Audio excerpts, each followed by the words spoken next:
श्रीशैलेशदयापात्रम् धीभक्त्यादिगुणार्णवम् यतीन्द्रप्रवणं वन्दे रम्यजामातरं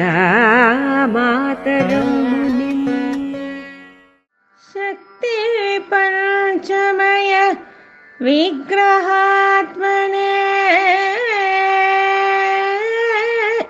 सुक्तिकारजत चित्तहारिणे मुक्तिदायक मुरारिपादयो भक्तिसार मुनये नमो नमः। भक्तिसार मुनये नमो नमः।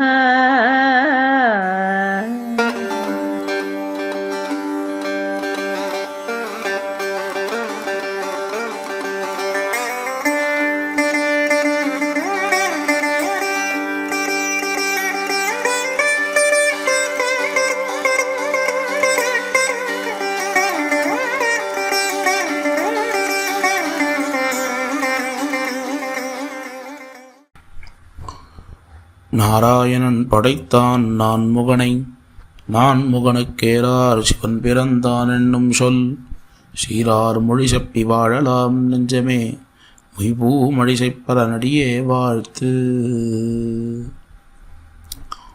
ஸ்ரீமத் பரமஹம்சேத்யாதி யதுகிரி யதிராஜஜீயர் சுவாமியினுடைய ஒரு பெருமுயற்சியாலே ஒரு வருஷ காலமாக நடைபெற்று வரக்கூடிய இந்த திவ்ய பிரபந்த தாரா என்கிற உபன்யாச தொடரிலே இன்றைய தினம் நாம் திருமழிசைப்பிரான் அருளி செய்த நான்முகன் திருவந்தாதியிலே 81வது பாசுரம் தொடங்கி 90வது பாசுரம் பரியந்தம் விஷயங்களை அனுபவிக்க உள்ளோம்.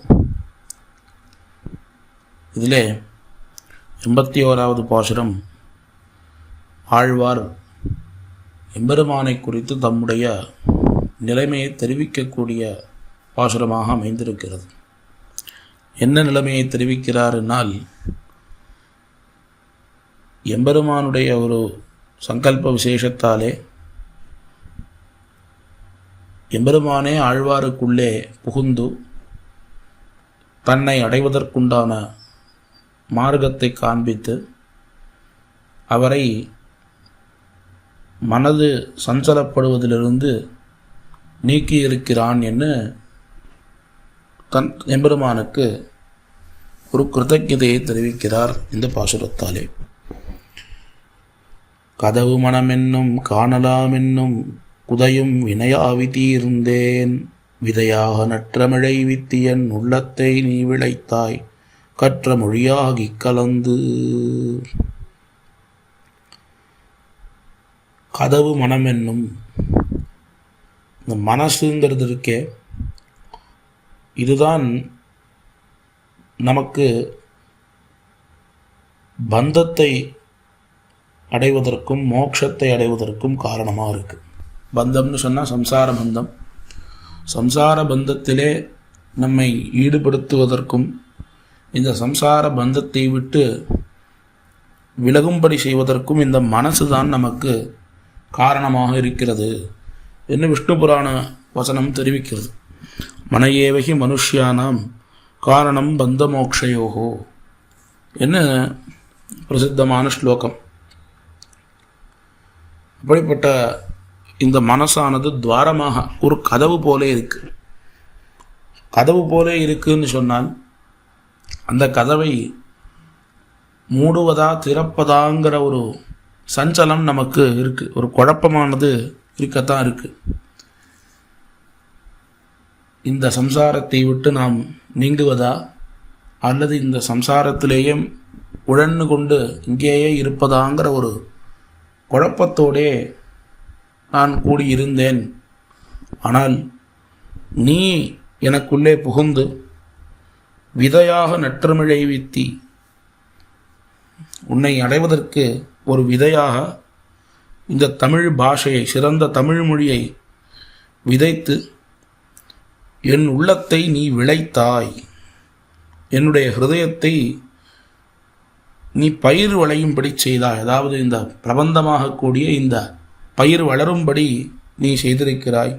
எப்படி என்னால் கற்ற மொழியாகி கலந்து நான் உச்சரிக்கக்கூடிய சப்தங்கள் அந்த சப்தங்களுடைய அர்த்தமாக இருந்து கொண்டு எல்லா சப்தங்களாலும் எம்பெருமான் தான் சொல்லப்படுகிறான், அத்துணை விதமான சப்தங்களாலும் எம்பெருமான் தான் பிரதிபாதிக்கப்படுகிறான் என்று வேதாந்தங்கள் சொல்லுகிறது. சர்வம் கலு இதம் பிரம்மா என்று தெரிவிக்கிறது உபனிஷத் வாக்கியங்கள். எந்தெந்த வாக்கியங்களெல்லாம் நாம் சொல்லுகிறோமோ அத்துணை சொற்களும் எம்பெருமானைத்தான் சொல்லுகிறது என்று வேதாந்தங்கள் கூறுகின்றன. அப்படி நான் சொல்லக்கூடிய சொல்லாக நீ இருந்து கொண்டு, அதற்கு பொருளாக இருந்து கொண்டு இந்த பிரபந்தமாகிற பயிரை நீ விளையும்படி செய்தாய் என்று எம்பெருமானை ஆழ்வார் கொண்டாடுகிறார். முன்னாடி உன்னுடைய சம்பந்தம் இல்லாத காலத்திலே நான் வினையாவி தீர்ந்த, அதாவது மிகவும் கஷ்டப்பட்டேன். ஆனால் எப்போ உன்னுடைய சம்பந்தம் ஏற்பட்டதோ அதன் பிறகு அந்த சஞ்சலப்படுவதுங்கிறதையே நான் முழுவதுமாக விட்டுவிட்டேன் என்ன இந்த பாசுரத்தாலே ஆழ்வார் தெரிவிக்கிறார். இப்படி எம்பெருமான் தம்முடைய சொற்களுக்குள்ளே கலந்து ஆழ்வாரை இந்த திவ்ய பிரபந்தத்தை அருளும்படி பண்ணினான் என்று தெரிவித்தார். சொல்லுடைய பொருளாக மாத்திரம் இல்லாமல் முழுவதுமாக என்னோடே கலந்தான் என்று அடுத்த பாசுரத்திலே தெரிவிக்கிறார். முழுவதுமாக என்னோடே கலந்தான் என்னால் இதை போல ஒரு சிறந்தது வேற என்னது? எம்பெருமானோடு கிடைக்கக்கூடிய அந்த சேர்த்தி, அதைவிட இந்த உலகத்திலே பெரிய ஒரு பலன் என்ன இருக்க முடியும்?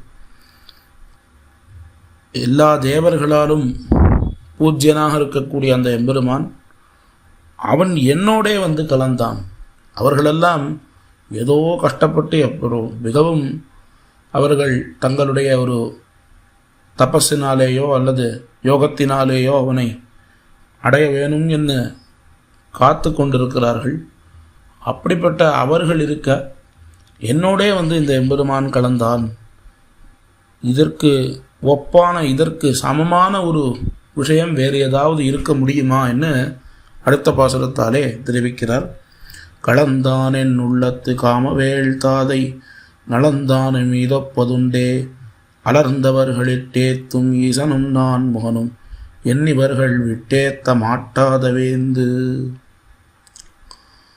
களந்தான், எப்பேற்பட்டவன் களந்தான் என்னால் அவனை அடைய வேணும் என்று அத்தனை பேரும் ஆசைப்பட்டு இருக்கிறார்கள். அவனோடே கூட வேணும், எம்பெருமானோடே நாம் சேர வேணும் என்று ஆசைப்பட்டு அத்தனை பேரும் தவம் புரிந்து கொண்டிருக்கிறார்கள். அவன் என்னோடே வந்து கலந்தான். காமவேள் தாதை, மன்மதனுக்கு தந்தையானவன். அதே போல அலர்ந்தவர்கள் இட்டேத்தும் ஈசனும் நான்முகனும், பரமசிவனும் சதுர்முகனும் எம்பெருமானுக்கு உகந்த புஷ்பங்களை கொண்டு சமர்ப்பித்து அவனோடே சேர வேணும் என்று அவர்கள் அத்தனை பேரும் துதித்து கொண்டிருக்கிறார்கள். அப்படி அவர்கள் எல்லோரும் இருக்க என்னோடே வந்து இந்த எம்பெருமான் கலந்தான். நலந்தான மீதப்போதுண்டே, இதை தவிர வேறு என்ன நலன் இருக்க முடியும் இந்த உலகத்திலே? இதல்லவா ஒரு சேத்தனனுக்கு கிடைக்கக்கூடிய ஒரு பெரிய லாபம். இந்த லாபத்தை விட்டால் வேறு என்ன லாபம் பெரிதாக இருக்க முடியும் என்ன கேட்கிறார் ஆழ்வார். அதே போல எண்ணிவர்கள் விட்டேத்த மாட்டாத வேந்து, அதாவது தேவாதி தேவனாக இருக்கக்கூடிய எம்பெருமான் அவனுடைய புகழை பாடி முடிக்க முடியாது. அப்பேற்பட்ட புகழுக்கு சொந்தக்காரன் அவன்.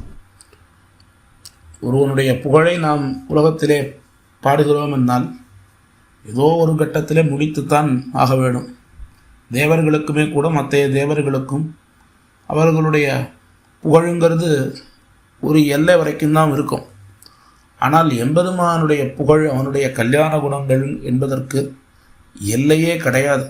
எவ்வளவு நாம் அவனுடைய குணங்களை பாடினாலும், அவனுடைய குணங்களை அனுபவித்தாலும் மேலே மேலே அவனுடைய குணங்களானது அதிகமாகத்தான் இருக்குமே ஒழிய இவ்வளவு குணங்களை நாம் அனுபவித்தோம் என்று நம்மாலே அனுபவித்து முடித்து விட முடியாது. அப்பேற்பட்ட குணக்கடலானாக இருக்கிறான் எம்பெருமான்.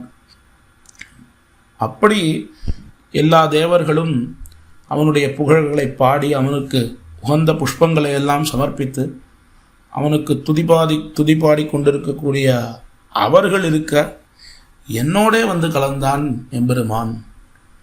இதை தவிர இதை காட்டிலும் வேறு என்ன ஒரு பலன் இருக்க முடியும், ஒரு நலன் இருக்க முடியும் என்று இந்த பாசுரத்தாலே ஆழ்வார் தம்முடைய நிலைமையை தெரிவிக்கிறார். இப்படி எம்பெருமான் அத்தனை பேராலும் பூஜிக்கப்படுபவனாக இருக்கிறான் என்பதை சொல்லி அவனுடைய அந்த பலப்பிரதத்துவம், தன்னுடைய அடியவர்களுக்கு அவன் பலன் தருகிறானே, அந்த பலன் தருவது எப்படி அவன் தருகிறான் என்று தெரிவிக்கிறார் அடுத்த பாசுரத்தாலே. வேந்தராய் விண்ணவராய் விண்ணாகித்தன் நெளியாய் மாந்தராய் மாதாய் மற்றெல்லாமாய் சார்ந்தவர்க்கு தன்னால் தான் நேமியாம் மால்வண்ணன் தான் கொடுக்கும் பின்னால் தான் செய்யும் பிதிர். எம்பெருமான் வேந்தராக அரசர்களாக இருந்து கொண்டும், அதே போல விண்ணவராய் தேவர்களாக இருந்தும், விண்ணாக ஸ்வர்க்கமாக இருந்தும், அந்த ஸ்வர்க்கத்திலே அருள் செய்பவனாக இருந்து கொண்டும், மாந்தராய் மனுஷர்களுக்கு உறவினர்களாக இருந்து கொண்டும், தாயாக இருந்து கொண்டும், மற்றும் எந்தெந்த வகையெல்லாம் இருந்து கொண்டு நமக்கு எவ்வளவு நன்மைகள் செய்ய முடியுமோ அவ்வளவு நன்மைகளை அவன் செய்கிறான். அத்துணை ரூபத்திலேயும் அவன்தான் நமக்கு அனுகிரகத்தை தருகிறான். அவன்தான் பலத்தை தரக்கூடியவன் என்று தெரிவிக்கிறார். அதே போல எப்பேற்பட்ட பலத்தை தருகிறான் என்னால், சார்ந்தவர்க்கு தன்னாற்றான் நேமியான். சார்ந்தவர்க்கு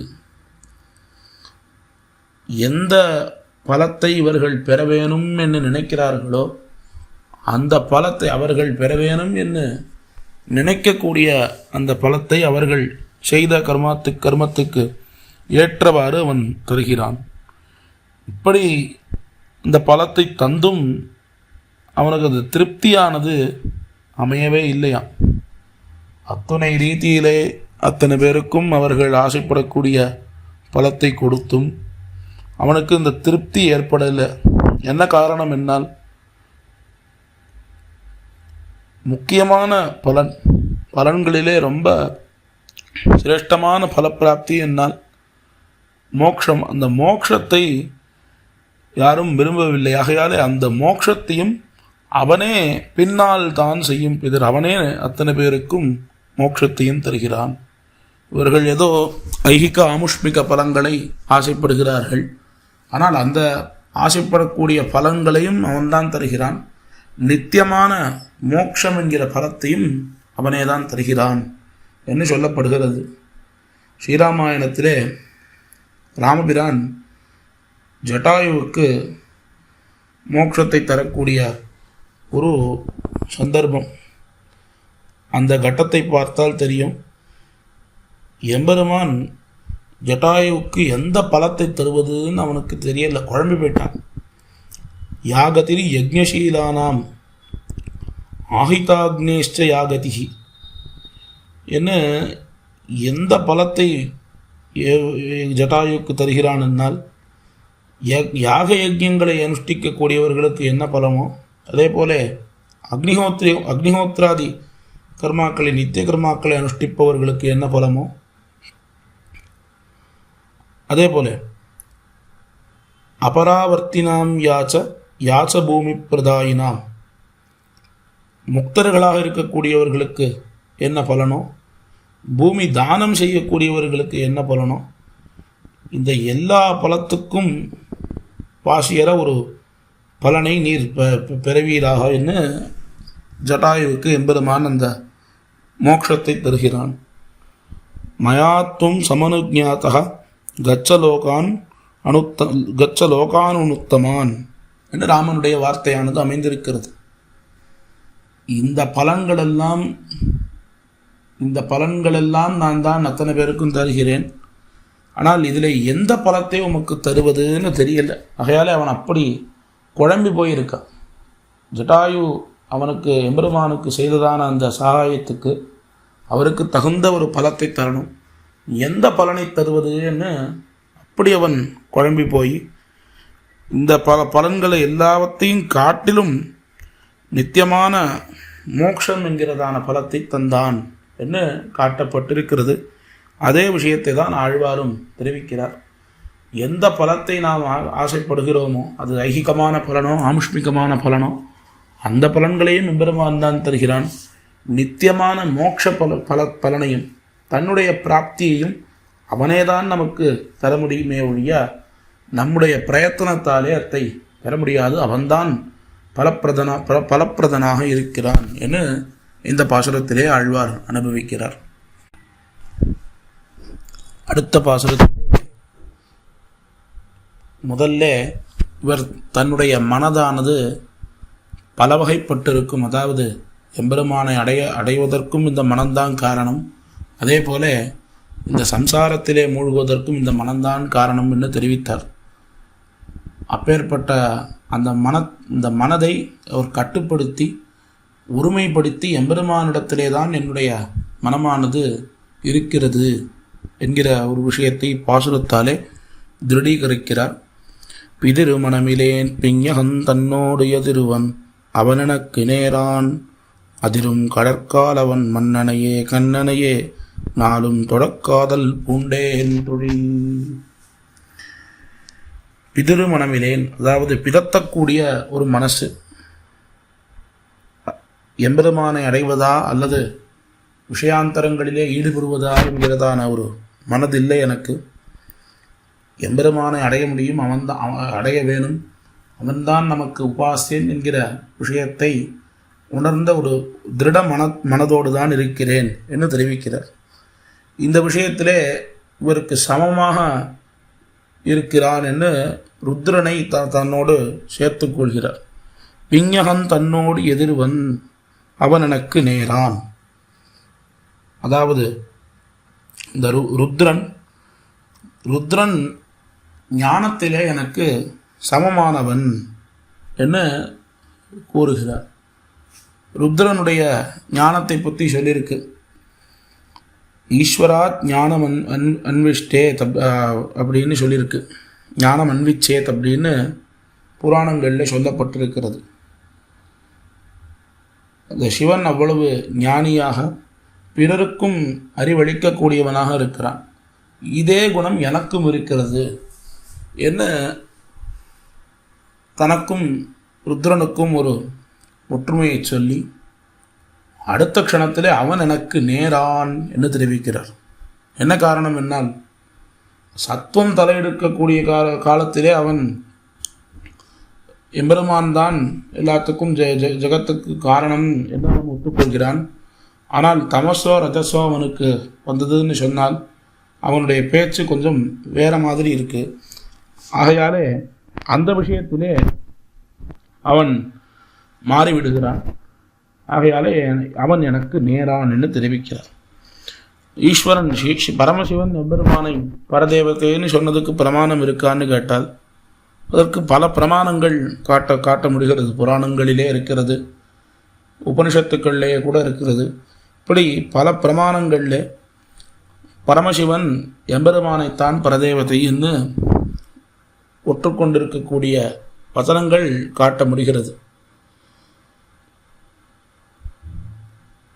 அதோ அகம் பீத்தே தாசகா இதிமத்வா நமாமியம் என்று சிவன் ஒரு இடத்துல தெரிவிக்கிறார். இப்படி சத்துவகுணம் அவனுக்கு இருக்கக்கூடிய சமயத்திலே அவன் இந்த மாதிரி அவனுடைய பேச்சானது அமைந்திருக்கிறது. வேற ஒரு குணம் அவனுக்கு வந்ததுன்னு சொன்னால் அவனுடைய பேச்சு மாறுகிறது என்ன. ஆகையாலே அவனுக்கு நேரான் என்று தெரிவிக்கிறார். அதிரும் கடற்காலம் மன்னனையே கண்ணனையே நாளும் தொடக்காதல் பூண்டேன் தொழில். எம்பெருமானுடைய அந்த திருவடிகள், அந்த கடற்கால், அதாவது எம்பெருமான் கடல்களை தன்னுடைய திருவடிகளிலே அணிந்திருக்கிறான். அப்பேற்பட்ட எம்பெருமான் கண்ணனையே நாளும் தொழக்காதல் பூண்டேன். அவனை தொழுவதே எனக்கு கர்மாவாக இருக்கிறது, நித்திய கர்மாவாக கொண்டிருக்கிறேன். ஆகையாலே எனக்கு பிளத்தக்கூடிய ஒரு மனதானது இல்லை. அவனைத்தான் அடைய வேணும் என்கிற உறுதியான மனதோடே இருக்கிறேன் என்று இந்த பாசுரத்திலே ஆழ்வார் தெரிவிக்கிறார். இப்படி சிவனோடு எனக்கு சாமியம் இருந்தாலும், அதாவது சிவன் சத்வகுண தலையெடுக்கக்கூடிய சமயத்திலே எம்பெருமான் தான் பரதேவதை என்று சொன்னாலும், ரஜோகுணம் தலையெடுக்கக்கூடிய சமயத்திலே அதை அப்படியே மாற்றி சொல்லுகிறான். ஆனால் எனக்கு அப்படி இல்லை. எம்பெருமானுடைய குணங்களையே எப்பொழுதும் சொல்லுவதே எனக்கு தொழில் என்று தெரிவித்தார். இன்னும் அதை விவரிக்கிறார் அடுத்த பாசுரத்தாலே. தொழிலெனக்கு தொல்லைமால் தன் நாமமேத்தா பொழுதெனக்கு மத்ததுவே போதும் கழிசினத்தவல்லாளன் வானரக்கோன் வாளி மதனடித்தார் வில்லாளன் நெஞ்சத்துடன். எம்பெருமானுடைய திருநாமங்களை சொல்லுவதேதான் எனக்கு தொழில். தொல்லைமால் தன் நாமமேத்த பொழுதெனக்கு மத்ததுவே போதும். பொழுது நாம் கழிக்கக்கூடிய பொழுதும் அவனுடைய திருநாமங்களை சொல்லியே நாம் கழிக்க வேணும். கீழே ஆழ்வாரே தெரிவித்தார். தெரித்தெழுதி வாசித்தும் கேட்டும் வணங்கி வழிபட்டும் பூசித்தும் போக்கினேன் போது என்று தெரிவித்தார். எம்பெருமானுடைய திருநாமங்களை எழுதுவது, வாசிப்பது, கேட்பது, இப்படி இதே நமக்கு பொழுதுபோக்காக இருக்க வேணும் என்று நான்முகந்திருவந்தாதியிலேயே கீழே தெரிவித்திருக்கிறார். அதையே இன்னும் விசதமாக தெரிவிக்கிறார் இவ்விடத்திலே. அதுவும் ராமநாமம், சக்கரவர்த்தி திருமகனுடைய திருநாமம். யாருடைய திருநாமத்தை சொல்லுவதிலே நாம் எப்பொழுதும் பொழுதுபோக்க வேணும் என்னால், கழிசினத்த வல்லாளன் வானரக்கோன் வாளி மதனடித்த வில்லாளன் நெஞ்சத்துளன். வாலி அவன் மிகவும் கர்வம் கொண்டவனாக இருந்தான். அந்த கர்வத்தோட ஒரு விகாரமாக எம்பெருமானோடு அவனுக்கு நேரடியான எந்தவிதமான பகை இல்லாத காரணத்தினாலும் எம்பெருமான் அவனை அழிக்க நேர்ந்தது. பொதுவாக எம்பெருமான் தன்னோடு யார் பகை வைத்து கொள்கிறார்களோ அவர்களை அவன் அழிப்பான்கிறது பிரசித்தம். ஆனால் வாலியினுடைய விஷயத்திலே பார்த்தால், வாலிக்கும் சக்கரவர்த்தி திருமகனுக்கும் எந்த விதமான நேரடியான சம்பந்தம் இல்லை. ஆனால் அப்படி இருந்தும் அவன் வாலியை அவன் அழியும்படி செய்தான். என்ன காரணம் என்னால், அவன் வாலி தன்னுடைய சகோதரனிடத்திலே, சுக்ரீவனிடத்திலே அவன் செய்யக்கூடாத காரியங்களை எல்லாம் செய்தான். அவனுடைய தர்மபத்னியை கவர்ந்தான். இப்படி பல காரியங்களை எல்லாம் செய்தான். ஆகையாலே சுக்ரீவன் எம்பெருமானை ஆசிரியத்தவனாக இருந்தான்.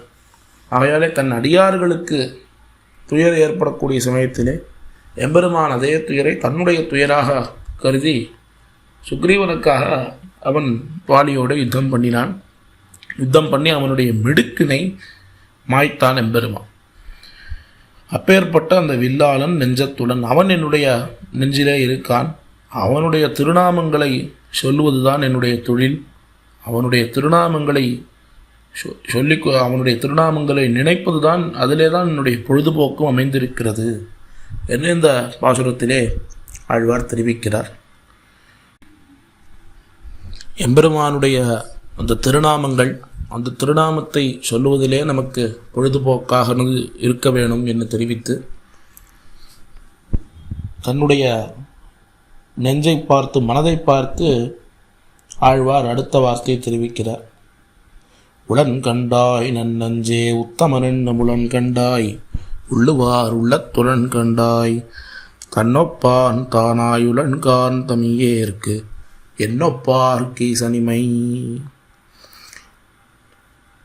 அதாவது எம்பெருமான் இப்பெயர்பட்டவன் என்னால் தன்னொப்பான் தானாய் உளன்கான் தமியேற்கு என்னொப்பார் கீசனிமை. அவனுக்கு நிகரானவர்கள் யாரும் இல்லை, அவனுக்கு சமமான இன்னொருத்தன் என்று இந்த லோகத்திலே நம்மால் இன்னொருத்தரை காண்பிக்க முடியாது. தன்னொப்பார் இல்லப்பன் என்று ஆழ்வார்கள் கொண்டாடுகிறார்கள் எம்பெருமானை. அப்பேற்பட்ட எம்பெருமான் தானாய் உளன்கான் தமியேற்கு தன்னுடைய அடியவர்களுக்கு அவன் அனுகிரகம் பண்ணுகிறான். நம்மை ரட்சிப்பதிலே அவன் நிலை நிற்கிறான். சரி, அவன் ரட்சிக்கிறான் என்னால், எப்பேற்பட்டவர்களை ரட்சிக்கிறான் என்னால், தமியேற்கு தன் அடியவர்களுக்கு அவனை மிகவும் சிரமப்பட்டு அடையக்கூடியவர்கள்னு எத்தனையோ பேர் இருக்கிறார்கள். அப்பேற்பட்டவர்களுக்கும் அவன் சுவாமியாக இருக்கிறான். என்னொப்பார்க்கு என்னைப் போலே எந்த விதமான உபாயங்களையும் அறியாதார்க்கும் அவன் சுவாமியாக இருந்து ரட்சிக்கிறான் என்று தம்முடைய மனதை பார்த்து ஆழ்வார் தெரிவிக்கிறார் இந்த பாசுரத்தாலே. இப்படி எம்பெருமான் தான் சர்வரக்ஷகன் என்று தெரிவித்து அவதாரங்களிலே அவன் செய்த அந்த ரட்சகத்துவத்தை மற்றைய தேவதைகளை காட்டிலும் எம்பெருமானுக்கு இருக்கக்கூடிய மேன்மைகளை அடுத்த பாசுரத்தாலே ஆழ்வார் தெரிவிக்கிறார். இமயப் பெருமலை போல் இந்திரனார் கிட்ட சமய விருந்துண்டார் காப்பார் சமயங்கள் கண்டான் அவை காப்பான் கார்கண்டன் நான் முகனோடு உண்டான் உலகோடுயிர். திருவாய்ப்பாடியிலே கண்ணனுடைய அதிமானுஷ சேஷ்டிதங்களிலே முக்கியமான ஒரு சேஷ்டிதம் இந்த கோவர்தன பர்வதத்தை அவன் எடுத்தது. கோவர்தன பர்வதத்தை அவன் எடுப்பதற்கு என்ன காரணம் என்னால், திருவாய்ப்பாடியிலே இருந்த இடையர்கள் சரத்காலத்திலே பிரதி வருஷமும் இந்திரனுக்கு விசேஷ பூஜைகள் எல்லாம் செய்து கொண்டு வந்தனர். இந்திரனுக்கு பல வகையான திரவியங்களை கொண்டு பல படையல்களை எல்லாம் அவனுக்கு சமர்ப்பித்து இந்திரனை வழிபட்டு வந்தனர். அந்த காலத்திலே கண்ணன் அந்த திருவாய்ப்பாடியில் இருக்கக்கூடிய பெரியோர்களிடத்திலே நாம் இன்னைக்கு சுபிக்ஷமாக இருக்கோம்னு சொன்னால் அதுக்கு இந்த பசுக்களும் இந்த கோவர்தன பர்வதமும் தான் காரணம். ஆகையாலே நாம் இந்த கோவர்தன பர்வதத்துக்குத்தான் நம்முடைய பூஜைகளை பண்ண வேண்டுமே தவிர இந்த இந்திரனுக்கு பூஜை பண்ணுறோங்கிறது எப்படி பொருந்தும்? அவன் நமக்கு எந்த விதமான சௌக்கியத்தையும் தரதில்லை. நாம் அவனுக்கு எவ்வளவு பூஜை பண்ணியும் அவன் விருஷ்டியை நமக்கு தரவே இல்லை. ஆனால் இந்த கோவர்தன பர்வதம்தான் நமக்கு ஒரு ரட்சகமாக தாரகமாக இருக்குது. அப்பேற்பட்ட அந்த கோவர்தன பர்வதத்துக்கு இல்லவா நம்முடைய மரியாதைகளை நாம் செலுத்த வேணும் என்ன அவர்களிடத்திலே சொல்லி அவன் அத்தனை பேரையும் கோவர்தன பர்வதத்துக்கு பூஜை பண்ணும்படி நியமித்தான்.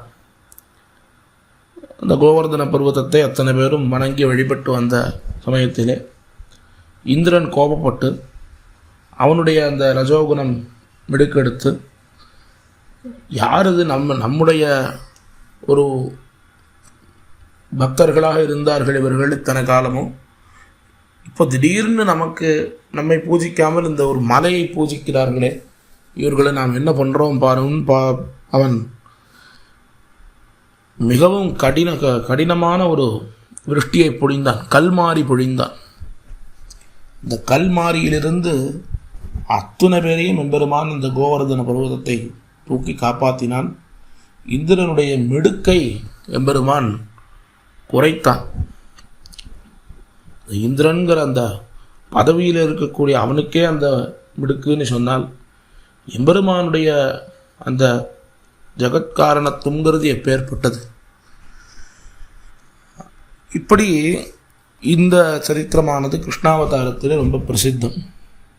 அதே போல வேதங்களுக்கு ஹானி ஏற்பட்ட சமயத்திலே வேதங்களை அத்தனை பேரும் அத்தனை ராட்சசர்களும் அழித்துவிட வேணும் என்று நினைத்த சமயத்திலே அவன் அன்னமாக வடிவெடுத்து அந்த வேதங்களை சம்ரட்சித்தான் என்று காட்டப்படுகிறது. அதே போல சமயங்கள், வைதிக மதங்கள், இந்த வைதிக மதங்களுக்கு அத்தனை மதங்களுக்கும் பிரவர்த்தகன் எம்பெருமான் தான். அத்தனை வைதிக மதங்களுக்கும் அவன்தான் பிரவர்த்தகன். வைதிக மதங்களுக்குமே கூட அவனுடைய ஒரு பிரேரணையினால்தான் இந்த எல்லா மதங்களும் பிரவர்த்திக்கிறதே ஒழிய அவனுடைய பிரேரணை இல்லாமல் எந்த விதமான காரியமும் நடைபெறுவதில்லை என்று தெரிவிக்கிறார். அதாவது இந்த இந்திரனுடைய மிடுக்கிலிருந்து இந்த கோவர்தன பர்வதத்தை தூக்கி ஆயர்பாடி ஜனங்களை எம்பெருமான் காப்பாற்றினான். அதே போல சமயங்களை, வைதிக மதங்களை பிரவர்த்திப்பித்து அவைகள் நிலை குலையாதபடி இன்னைக்கும் ரட்சித்து கொண்டு வருகிறான். இன்னும் கூட பரமசிவனுக்கும் சதுர்முகனுக்கும் அவர்களும் பல சமயங்களில் எம்பெருமானைத்தான் சென்று நாடுகிறார்கள் தங்களுடைய பிரச்சனைகளை தீர்த்து கொள்வதற்கு. பேர்பட்ட இந்த எம்பெருமான் தான் இந்த பிரளய காலத்திலே அத்துணை ஜீவராசிகளையும் தன்னோடு சேர்த்து விடுகிறான் என்று தெரிவிக்கிறார். உபனிஷத்தும் அழகாக தெரிவிக்கிறது. யதோவா இமானி பூதானி ஜாயந்தே ஏன ஜாதானி ஜீவந்தி யத் பிரயந்தி அபிசம்பிசந்தி தத் விஜிக்ஞாசஸ்வ தத் பிரம்மா என்று தெரிவிக்கிறது. அப்பேற்பட்ட அந்த ஜகத்காரணத்துவம் எம்பெருமானுக்குத்தான் இருக்கிறது என்கிற விஷயத்தை ஆழ்வார் இப்பாசுரத்தாலே அழகாக தெரிவித்திருக்கிறார். இப்படி எம்பெருமான் தான் சர்வ ஜகத்துக்கும் காரணபூதனாக இருக்கிறான் என்பதை நன்கு ஸ்தாபித்து அவனை அடைவதற்கு அவனேதான் வழி என்கிற விஷயத்தை அடுத்த பாசுரத்தாலே தெரிவிக்கிறார். உயிர் கொண்டுடழிய ஓடும் போதோடி அயர்வென்ன தீர்ப்பான் பேறுபாடி செயல் தீரச் சிந்தித்து வாழ்வாரே வாழ்வார் சிறு சமயப் பந்தனையாறு வாழ்வேல் பழுது. அதாவது இந்த உடல் அழியக்கூடிய சமயத்திலே சரீரத்தை விடுத்து யமபட்டர்கள் ஆத்மாவை பிடித்து கொண்டு ஓடக்கூடிய சமயத்திலே அயர்வென்ன தீர்ப்பான் பேறுபாடி, நமக்கு கஷ்டம்னு வரக்கூடிய சமயத்திலே எல்லா விதமான கஷ்டங்களையும் தீர்க்கக்கூடிய எம்பெருமானுடைய திருநாமங்களை வாய்விட்டு பாடினோம் என்று சொன்னால் செயல் தீரச் சிந்தித்து வாழ்வாரே வாழ்வார். இப்படி நாம் பேற்றுக்கு அவனை அடைவதற்கு நாம் செய்ய வேண்டிய செயல் இது ஒன்றும் இல்லை என்று சிந்தித்து தங்களுடைய ஆத்மஸ்வரூபத்தை உணர்ந்து வாழ்வாரே. அப்படி யார் வாழ்கிறார்களோ அவர்கள்தான் வாழ்ச்சி பெறுகிறார்கள்.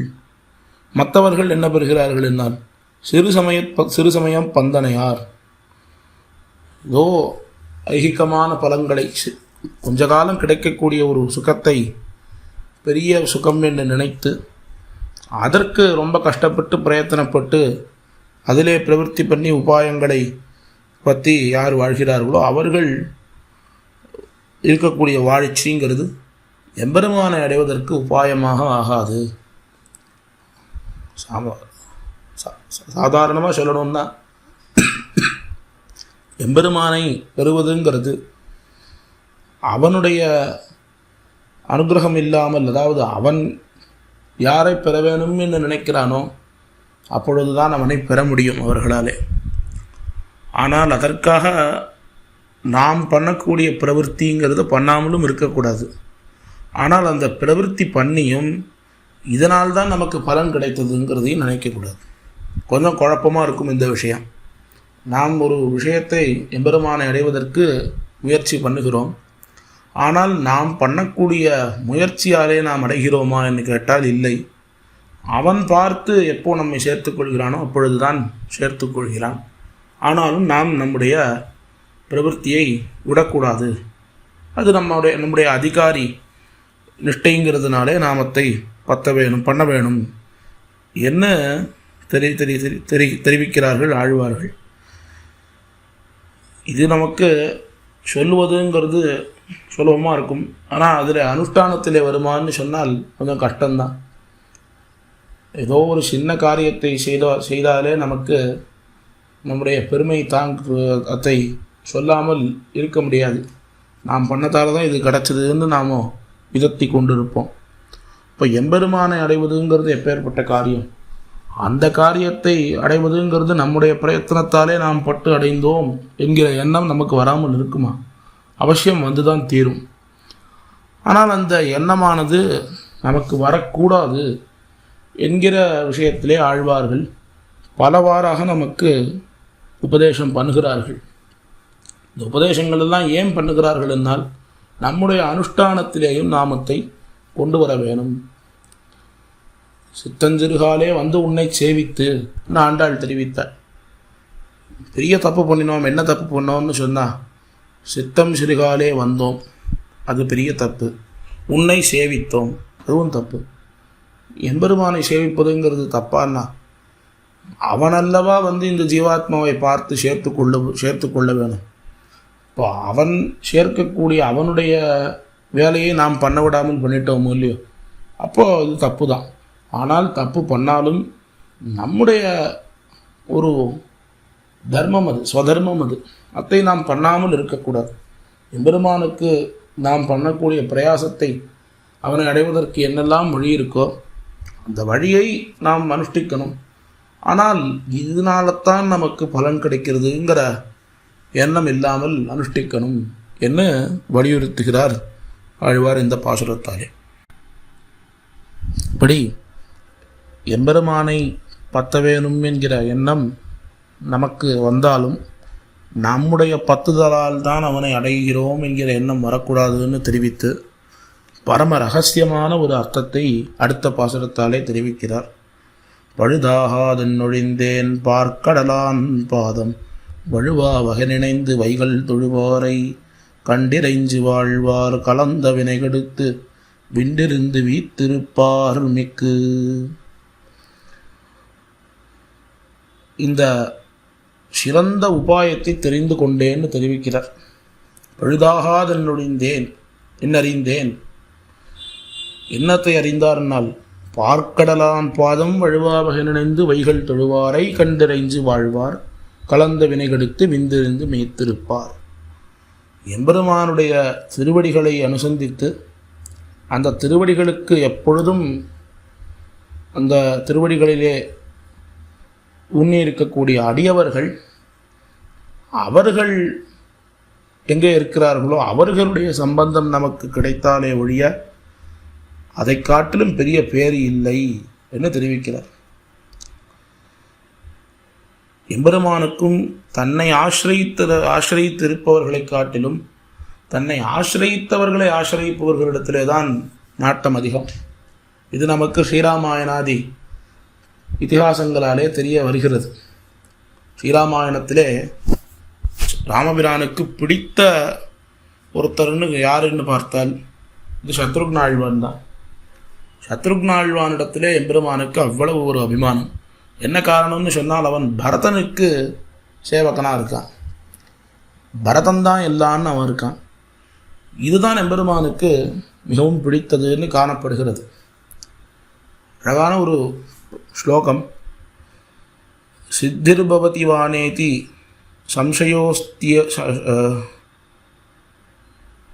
சம்சயோஸ்த்யச்சுத சேவினாம் ந சம்சயோஸ்தி தத்பக்த பரிசரியா ரதாத்மனாம்னு ஒரு ஸ்லோகம். எம்பெருமானை நாம் அடைய முடியுமா முடியாதாங்கிற சந்தேகம் யாருக்கு இருக்கான்னு கேட்டால் அவனுடைய பக்தர்களுக்கு இருக்கிறதா. நாம் அடைய முடியுமா? நம்முடைய புண்ணிய பாபத்தை பார்த்து அவன் நம்மை சேர்த்து கொள்வனா மாட்டானாங்கிற ஒரு சந்தேகம் அடியவர்களுக்கு இருக்கிறது. ஆனால் அந்த அடியவர்களை யார் ஆசிரியத்திருக்கிறார்களோ அவர்களுக்கு அந்த சந்தேகம் இல்லை. அவர்கள் தங்களுடைய மாறிலே கை வைத்து உறங்குகிறார்கள் என்று சொல்லப்படுகிறது. எம்பெருமானை ஆசிரியத்தவர்களை காட்டிலும் அவன் அடியவர்களை ஆசிரியத்தவர்களுக்கு அவ்வளவு ஏத்தம் சொல்லப்படுகிறது. இதை கீழே தெரிவித்தார். நன்முகன் திருவந்தாதியிலேயே கீழே மாராயதானவனைங்கிற பாசுரத்திலே வேறாக ஏத்தியிருப்பாரை வெல்லுமே மற்றவரை சாத்தியிருப்பார் தவம் என்று பாகவதர்களுடைய பெருமையை தெரிவித்தார். பெயர்பட்ட அந்த பாகவதோத்தமர்கள் அவர்களுடைய சம்பந்தம்தான் நமக்கு உத்தேசியம். அதை நாம் பெறுவதுங்கிறது ரொம்ப கஷ்டம். அதை பெற்றுவிட்டோம்னு சொன்னால் நமக்கு எம்பெருமானை பெறுவதுங்கிறது ஒரு பொருட்டே இல்லை. அதை சுலபமாக நாம் பெற்றுவிட முடியும் என்று இந்த பாசுரத்திலே ஆழ்வார் அத்தியாச்சரியமாக சாதிக்கிறார். கீழே தெரிவித்த அதே அர்த்தத்தை இன்னும் ஒரு பாசுரத்தாலே விசதமாக ஆழ்வார் தெரிவிக்கிறார். வீத்திருந்து விண்ணால வேண்டுவார் வேங்கடத்தான் பால் திருந்த வைத்தாரே பன்மலர்கள் மேல் திருந்த வாழ்வார் வருமதி பார்த்தன் விடலாய் மற்றவர்க்கே தாழ்வாயிருப்பார் தமர். ஸ்ரீவைகுண்டத்திலே எம்பெருமான் எழுந்தருள் இருக்கக்கூடிய அந்த சேவையை சேவித்து அங்கே அவனுக்கு விரும்பி ஆட்செய்யக்கூடிய அடியவர்கள், அதே போல திருவேங்கடமுடையான் பக்கத்திலே பல வகைப்பட்ட மலர்களை கொண்டு அவனுக்கு சமர்ப்பிக்கக்கூடியவர்கள், இவர்கள் வீத்திருந்து விண்ணாள வேண்டுவார். இப்பேற்பட்ட இவர்களை வருமதி பார்த் தன்பினராய் இவர்களுடைய இந்த பாகவதர்களுக்கு யார் அன்புடையவர்களாக இருக்கிறார்களோ அவர்கள் மற்றவர்க்கே தாழ்வாயிருப்பார். இந்த எம்பெருமானுக்கே அடிமைப்பட்டிருப்பவர்களுக்கு அடியவர்களாக யார் இருக்கிறார்களோ அவர்கள்தான் மேல் திருந்த வாழ்வார். இந்த ஸ்ரீவைகுண்டத்தை சுலபமாக அடையக்கூடியவர்கள். பாகவத நிஷ்டையிலே யார் ஊன்னி இருக்கிறார்களோ அவர்கள் எம்பெருமானுக்கும் உகப்பாக இருக்கிறார்கள். பாகவதர்களாலே யார் அங்கீகரிக்கப்படுகிறார்களோ அவர்கள் எல்லோரும் மேல்பட்டவர்கள். எம்பெருமானிடத்திலே அடிமை செய்பவர்களை காட்டிலும் அவன் அடியவர்களிடத்திலே அடிமை செய்யக்கூடியவர்கள் அவர்கள் அத்தனை பேரும் உயர்ந்த கதியை அடைகிறார்கள் என்று இந்த பாசுரத்தாலே ஆழ்வார் தெரிவிக்கிறார். ஆக இந்த 10 பாசுரங்களிலே பார்த்தோன்னு சொன்னால் ஆரம்பத்திலிருந்து நமக்கு ஆழ்வார் தம்முடைய நிலைமையை முதல்ல தெரிவித்தார். தாம் எப்படி தம்முடைய மனசானது எப்படி எம்பெருமானாலே அவனை பற்றிய சிந்தனையை பெறுவதற்கு தம்முடைய மனது எப்படி ஒத்துழைத்ததுங்கிறத தெரிவித்து, அதன் பிறகு எம்பெருமானுடைய ஸ்வரூபத்தை அவனுடைய சுபாவத்தை எல்லாவற்றையும் தெரிவித்து, ஸ்ரீராமாவதாரம் கிருஷ்ணாவதாரம் இந்த அவதாரங்களிலே அவன் தன்னுடைய மேன்மையை எப்படி காட்டியிருக்கிறான் என்கிற விஷயத்தை எல்லாம் தெரிவித்து, அதன் பிறகு அவனிடத்திலே ஊன்னி இருக்கக்கூடிய அடியவர்கள் அவர்களுடைய நிலைமை எப்பேற்பட்டது, இந்த அடியவர்களை ஆசிரியத்தவர்களுக்கு என்ன கதி என்கிற வரைக்கும் இந்த 10 பாசுரங்களாலே ஆழ்வார் தெரிவித்திருக்கிறார். அத்தனை அடியனுடைய மந்தமதி கெட்டிய அளவிலே இவ்விடத்திலே விண்ணப்பித்தேன். நிறையா குற்றங்குறைகள் இருக்கக்கூடும். அடியன் ரொம்ப சங்கிரகமாகத்தான் தெரிவித்திருக்கிறேன். இதில் இன்னும் பல விஷயங்கள் சொல்வதற்கு இருக்கிறது. இருந்தாலும் அடியனுடைய அறிவுக்கு எட்டிய அளவிலே இவ்விடத்திலே விண்ணப்பித்திருக்கிறேன். அடியனுடைய இந்த உபன்யாசத்திலே குற்றங்குறைகள் இருந்தால் அதை க்ஷமித்துள்ள வேணும்னு பிரார்த்திக்கிறேன். வித்வான்கள் திருத்தி பணிகொள்ள வேணும் என்று பிரார்த்திக்கிறேன். இப்பேற்பட்ட இந்த பாக்கியத்தை அடியனுக்கு அமைத்து கொடுத்த ஸ்ரீமத் பரமஹம்ச யதிகிரி யதிராஜஜீயர் சுவாமியினுடைய அவர்களுக்கும் மற்றும் உண்டான ஸ்ரீ வைஷ்ணவோத்தமர்களுடைய திருவடி தாமரைகளுக்கும் என்னுடைய கிருத்தஜதைகளை தெரிவித்து அமைகிறேன்.